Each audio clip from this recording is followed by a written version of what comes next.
আসসালামু আলাইকুম প্রিয় দর্শকবৃন্দু, কি অবস্থা সবার, কেমন আছেন আপনারা সবাই? আশা করছি অনেক অনেক ভালো আছেন। আল্লাহর রহমতে আমরাও ভালো আছি আলহামদুলিল্লাহ। দেখতে পাচ্ছেন আমার বাড়িরই রাত্রিবেলায় ভিডিও করা একটা একদম ইম্পোর্টেড লাইনের অরিজিনাল, একদম অরিজিনাল মানে একদম অরিজিনাল সাকি 128-এর একটা ধাড়ি পেয়ার, এবং এরপরেই বাচ্চা পেয়ারটা আসছে দেখতে পাচ্ছেন। এগুলো সেলের জন্য রাখা হচ্ছে।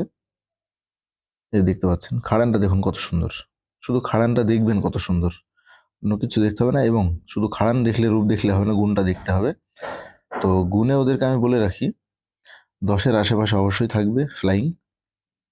আর নজর কি বলতে, আমার বাড়িতে একটা 2 মাসের বাচ্চা হারিয়ে গিয়েছিল, বাচ্চাটা 1 মাস বাদে ফিরে এসেছে আমার বাড়িতে। মরবে তো বাড়িতে মরবে, কোথাও মরবে না, এটুকু খেয়াল রাখবেন সব সময়। আশা করছি আপনার নাম্বার দিয়ে রাখবো আমি স্ক্রিনে, আপনারা সকলে কল করবেন, যাদের পছন্দ হবে, যাদের লাগবে তারা কল করবেন অবশ্যই। একটা স্কুলে টিচিং করি, সব সময় থাকি তো ওখানে। এবার সমস্যা তো অবশ্যই আপনারা বেলা 10টার পরে কল করবেন, এবং রাত্রি 10টার পরে, নাহলে সন্ধ্যা 6টার পরে কল করবেন। আসসালামু আলাইকুম, আজকে এ পর্যন্তই, দেখা হচ্ছে, ততক্ষণ সে ভালো থাকুন, সুস্থ থাকুন। আসসালামু আলাইকুম ওয়া রাহমাতুল্লাহি ওয়া বারাকাতুহু।